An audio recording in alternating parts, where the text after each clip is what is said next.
আমরা ভারতবাসী আমাদের কাছে যে কোনো ধর্মগ্রন্থ থেকে তারই মতন সংবিধান আমাদের কাছে সবথেকে মহত্বপূর্ণ। সেই সংবিধান আমরা যে কোনো মূল্যে রক্ষা করব, তার কারণ আমাদের দেশের এটা একটা অমূল্য সম্পদ। সংবিধানে যে যে জিনিসগুলো বলা আছে সেগুলো প্রত্যেক ভারতবাসীর মানা উচিত। আজকে আমি পাওয়ারে রয়েছি, আমি সংবিধান মানলাম না, তো সংবিধানের নিয়ে শপথ নিয়ে এসেছি। সুতরাং আমাদের সংবিধানকে মানতে হবে এবং সংবিধানকে অক্ষরে অক্ষরে রক্ষা করতে হবে। এবার একটু কর্পোরেশন নিয়ে যে হেলে পড়া যে বাড়ি, তার প্ল্যানগুলো ববিদা কী করে পাস হচ্ছে, অনেকে প্রশ্ন দিচ্ছেন। না, হেলে পড়া বাড়ি তো প্ল্যানের আগে হেলে না।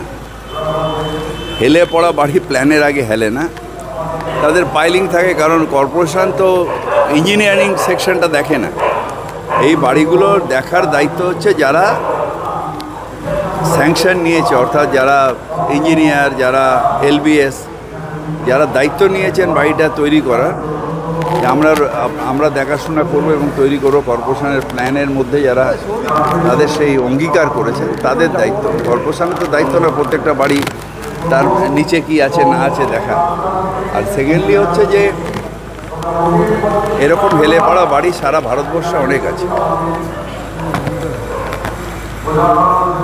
হরিয়ানাতে একটা সংস্থা আছে তারা সারা ভারতবর্ষে এক্সপার্ট হচ্ছে হেলে পড়া বাড়িকে ঠিক করা। শুধু এই বাড়ির সব শহরে কেন, যে কোনো জায়গায় বহুতলেই এরকম হেলে পড়া সমস্যা আছে। কিন্তু যেহেতু একটা হেলে পড়া বাড়িকে রিপেয়ার করতে গিয়ে যাদবপুরে এরকম একটা ঘটনা ঘটেছে, তাই এখন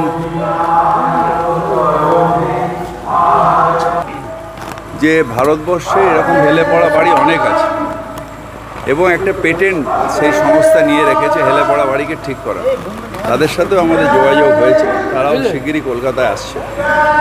এবং আমরা যেহেতু কলকাতায় সয়েল টেস্টের উপর বেশি জোর দিই, আগে এইটা হতো না, সয়েল টেস্টটা এত ওপর জোর দেওয়া হতো না, তাই পুরনো দিনের অনেকগুলো বাড়ি এরকমভাবে হেলে পড়েছে।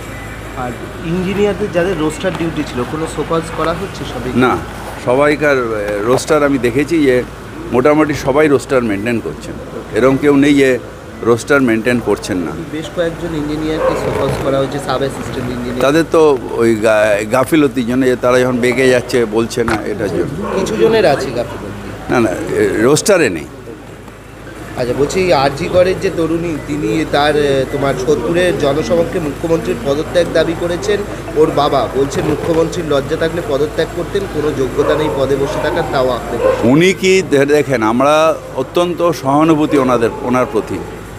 ওনার মেয়ে এরকমভাবে মারা গেছে, আমরা সবাই তার প্রতিবাদ করছি এবং আমরা সবাই ফাঁসির সাজা চাই যে খুনি তাকে। কিন্তু তার মানে ওনার পুত্রীর শোকে এমন কিছু বলা উচিত না যেটা ওনার এখতিয়ারের মধ্যে পড়ে না। উনি এখন হয়ে গেছেন যাদের পাল্লায় পড়েছেন, এবার ওনারা পলিটিক্স করছেন তাকে নিয়ে, এটা ঠিক না। মুখ্যমন্ত্রী ওনার দয়ায় বা যে দলগুলো রয়েছেন লেফটিস্ট, তাদের দয়ায় কিন্তু মুখ্যমন্ত্রী পদে ওখানে বসে নেই। মুখ্যমন্ত্রী বসে আছে, বাংলার মানুষ চেয়েছেন তাই ওই চেয়ারে বসে আছেন, কারোর দয়ায় বসে নেই, বাংলার মানুষের সমর্থন নিয়ে বসে আছেন। এবং আমি আবার ওনাকে বলবো যে আপনি আপনার এখতিয়ারের মধ্যে থাকুন, নিশ্চিতভাবে ন্যায় চাইেন। এবং আমিও অত্যন্ত দুঃখিত সিবিআই যেভাবে করেছে, কিন্তু তার মানে এই নয় যে আপনাকে দিয়ে যা বলাবে আপনি তাই বলবেন। এটাতে আপনার নিজের যে মানুষের যে সহানুভূতি আপনার উপরে, সেইটা নষ্ট হয়ে যাবে। বলছি নাম করে বলছে এরা সবাই তথ্য প্রমাণের লোপাটে যুক্ত, শাস্তি। পাগলে কিনা বলে, ছাগলে কিনা খায়। ওরা কি ওইখানে স্পটে ছিল? আর আপনি যে আপনারা যেভাবে বলবেন বা প্রেস যেভাবে মিডিয়া ট্রায়াল করবে, তাতে তো হয় না। তার চার্জশিটে সেটা থাকতে হবে, তার কেস ডায়েরিতে সেটা থাকতে হবে। আপনি বললেন আমার মনে হলো, আর আমি আরেকজনকে নিয়ে গিয়ে জেল দিয়ে দিলাম বা ফাঁসি দিয়ে দিলাম, তা হয় না। তথ্য প্রমাণের ওপরে বিচারক বিচার করেন এবং আমরা চাই যে সিবিআই যে তথ্য প্রমাণ দিয়ে সেটা যথেষ্ট নয়। যদি কলকাতা পুলিশ এর তদন্ত করতো নিশ্চিতভাবে ফাঁসি হতো। ওনারা কিন্তু সিবিআই এর ভূমিকা নিয়েও চরম অসন্তোষ প্রকাশ উনি কী করেছেন। করেন আমি জানি, কিন্তু ব্যাপারটা হচ্ছে যে আমিও চেয়েছিলাম আমরা যে এটা একটা বিরলতম অপরাধ এবং তার ক্যাপিটাল পানিশমেন্ট, এটা আমরা সবাই চেয়েছিলাম, যাতে আমার কোনো মেয়েকে এইরকম খারাপ চোখে আর কেউ দেখতে সাহস না পায়। এটা আমরা সবাই চেয়েছিলাম। ওনার প্রতি আমাদের 100% সহানুভূতি আছে, কিন্তু এখতিয়ার বহির্ভূত কথা এটা ঠিক না। অভিষেক বন্দ্যোপাধ্যায়ের এলাকা